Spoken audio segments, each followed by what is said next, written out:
warahmatullahi wabarakatuh. Hai teman-teman, perkenalkan nama saya Ediana. Saya dari kelas A1 Manajemen Fakultas Ekonomi Universitas Islam Nusantara. Dalam video kali ini saya akan membahas materi dari perilaku organisasi dan submaterinya adalah mengenai teori motivasi.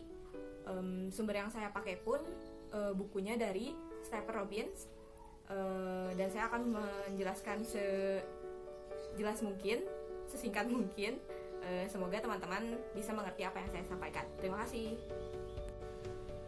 Pada mata kuliah perilaku organisasi atau organizational behavior, itu terdapat materi mengenai motivasi. Dan kali ini saya akan menjelaskan tentang beberapa teori motivasi dari buku Stephen Robbins. Sebelum masuk ke teori motivasi, kita harus tahu dulu apa pengertian motivasi secara umum. Motivasi secara umum adalah proses yang menghasilkan intensitas, arah, dan ketekunan individu dalam usaha untuk mencapai tujuan.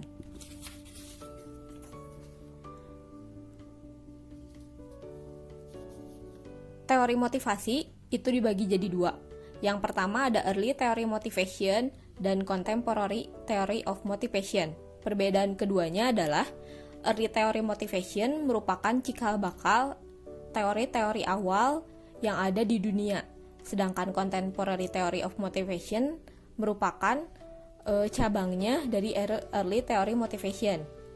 Early theory motivation itu terbagi jadi 4 teori. Yang pertama ada teori hierarki kebutuhan Maslow, yang kedua teori X dan Y, yang ketiga teori dua faktor Herzberg, dan yang terakhir keempat ada teori existence, relatedness, and grow atau ERG. Sedangkan contemporary theory of motivation itu terdiri dari teori kebutuhan McClellan, teori penetapan tujuan atau goal setting log, ada teori keadilan Adams, ada teori harapan Fromm atau expectancy theory, selanjutnya ada teori evaluasi kognitif, dan yang terakhir ada teori penguatan atau reinforcement theory. Nah, teori pertama dalam early theory motivation adalah teori hierarki kebutuhan Maslow. Sesuai dengan namanya, pencetusnya adalah Maslow tahun 1970. Maslow menyatakan bahwa dalam diri manusia ada 5 hierarki jenjang kebutuhan. Nah, jenjang yang pertama ini dimulai dari jenjang yang paling tinggi di urutan kelima, yaitu kebutuhan aktualisasi diri dan pemenuhan diri. Ini merupakan dorongan pembentuk seseorang seperti potensi dan pemenuhan diri. Di jenjang selanjutnya ada kebutuhan penghargaan atau esteem needs. Ada terbagi menjadi internal dan eksternal. Internalnya harga diri, kemandirian, kepercayaan diri, sedangkan eksternalnya seperti status pengakuan, perhatian atau penghargaan. Di jenjang bawahnya ada kebutuhan sosial atau social needs. Ini berupa cinta, kasih sayang, persahabatan, dan penerimaan dalam kelompok. Di jenjang selanjutnya ada kebutuhan keamanan dan rasa aman atau safety security needs. Ini berupa keamanan dan perlindungan dari bahaya fisik dan emosional. Dan jenjang terakhir, yaitu jenjang yang paling dasar, ada kebutuhan fisiologis atau physical needs, berupa pemuasan ragawi manusia pada umumnya seperti makan, minum, istirahat, dan lain-lain. Adanya motivasi ini menandakan bahwa jika seorang manajer ingin memotivasi karyawannya, seorang manajer tersebut harus memahami di level manakah hierarki kebutuhan dari si karyawan yang bersangkutan. Sehingga jika manajer sudah mengetahui level hierarki dari si karyawan, maka motivasi bisa berjalan dengan lancar.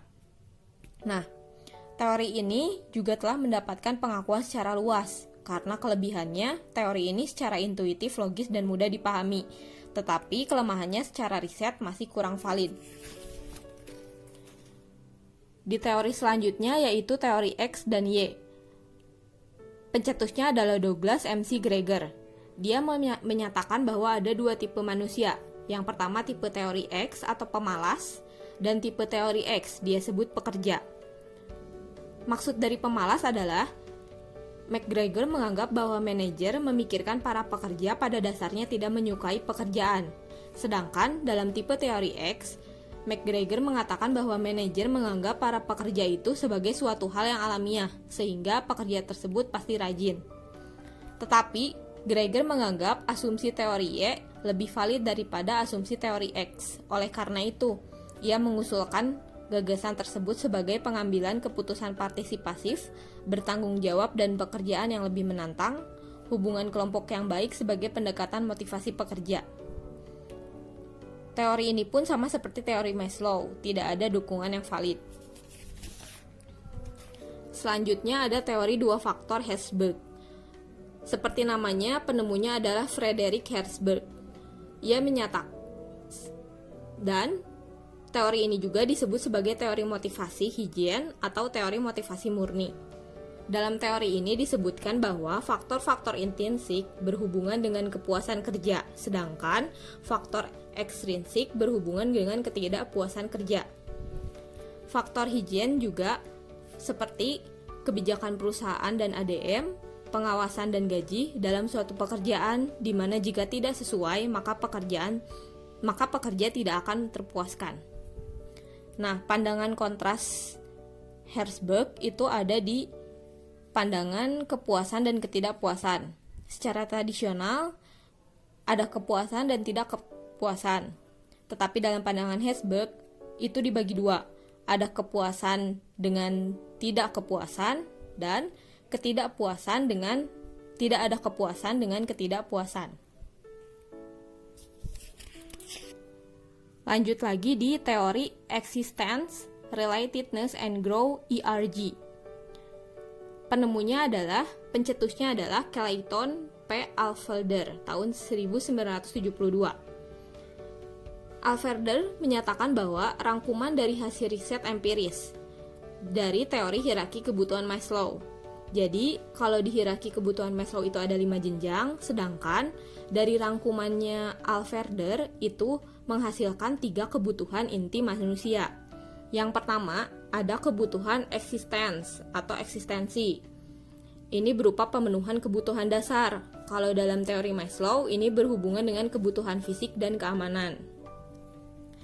Yang kedua, ada kebutuhan relatedness atau hubungan. Ini berupa kebutuhan untuk memelihara hubungan antar pribadi. Kalau di Maslow, itu sama dengan kebutuhan sosial. Dan yang terakhir, ketiga, itu kebutuhan growth atau pertumbuhan. Itu adalah keinginan untuk pengembangan diri. Kalau di Maslow itu berupa kebutuhan penghargaan. Nah, konsep dari teori ERG ini adalah lebih dari satu kebutuhan dapat beroperasi pada saat yang bersamaan. Selain itu, jika kebutuhan yang lebih tinggi tidak dapat dipenuhi, maka itu artinya keinginan untuk memuaskan kebutuhan di level bawahnya akan meningkat. Selanjutnya, masuk ke teori Contemporary Theory of Motivation. Yang pertama ada teori kebutuhan MC Cleland. Sesuai dengan namanya, pencetusnya adalah MC Cleland tahun 1969. Nah, MC Cleland ini berfokus pada 3 kebutuhan manusia. Nah, di sini teman-teman bisa lihat ada gambar segitiga yang menunjukkan 3 kebutuhan manusia. Yang pertama ada NACH atau achievement, kebutuhan akan prestasi. Ini itu pegawainya berupa suka tantangan atau tugas yang sulit, menerima baik tanggung jawab, tidak mengendalikan kebetulan.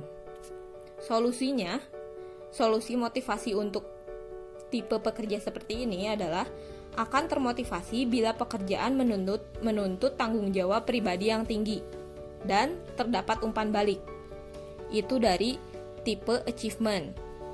Dan yang kedua ada tipe NPOW, yaitu kebutuhan akan kekuasaan atau need for power.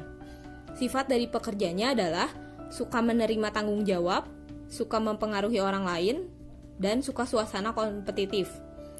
Solusi motivasinya adalah akan termotivasi bila pekerjaan tidak menuntut tanggung jawab pribadi yang tinggi, tetapi tetap dapat mempengaruhi orang lain. Dan yang ketiga, itu ada tipe NAF atau afiliasi, kebutuhan akan afiliasi atau need for affiliation. Tipe pekerjanya adalah suka persahabatan, suka suasana kooperatif, suka hubungan yang melibatkan derajat pemahaman timbal balik yang tinggi. Solusi motivasinya yaitu pekerja akan termotivasi bila pekerjaan dalam suasana kooperatif atau bersahabat.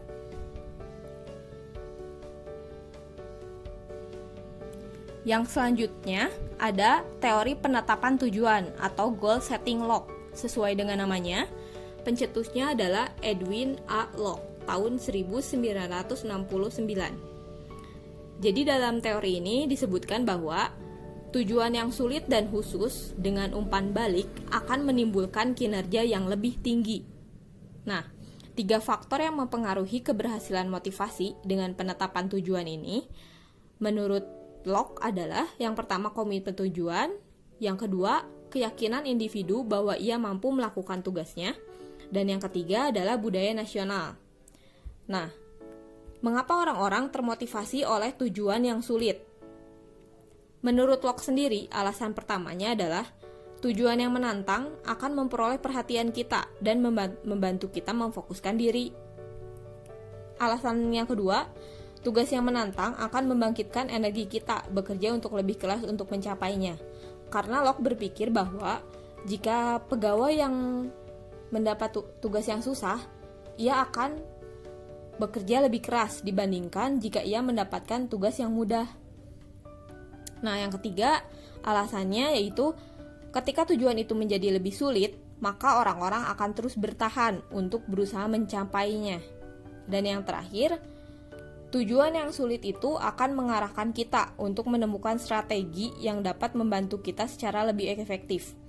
Jadi, menurut Locke itu, jika tujuan yang akan dicapai setiap harinya makin sulit, makin meningkat, maka strategi yang pegawai pikirkan pun itu akan berbeda tiap harinya, sehingga lama-kelamaan pegawai dapat dengan mudah menentukan strategi.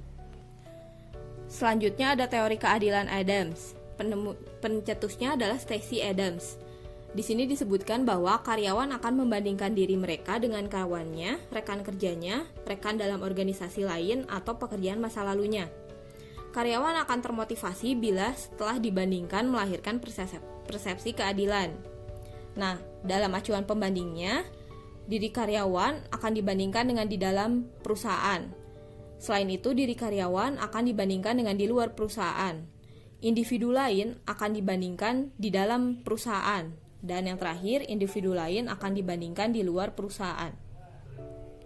Selanjutnya ada teori harapan Froome atau expectancy theory.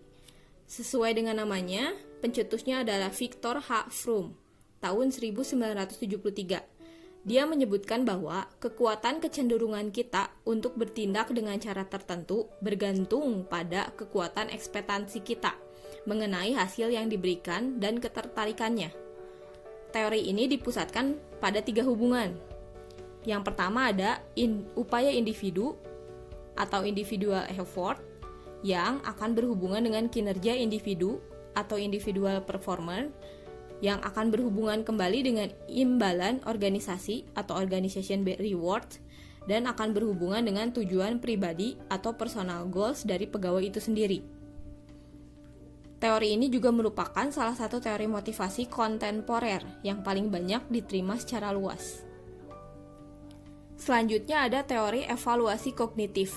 Ini berupa penyediaan penghargaan ekstrinsik untuk perilaku yang sebelumnya hanya secara intrinsik telah dibeli penghargaan, cenderung menurunkan tingkat motivasi.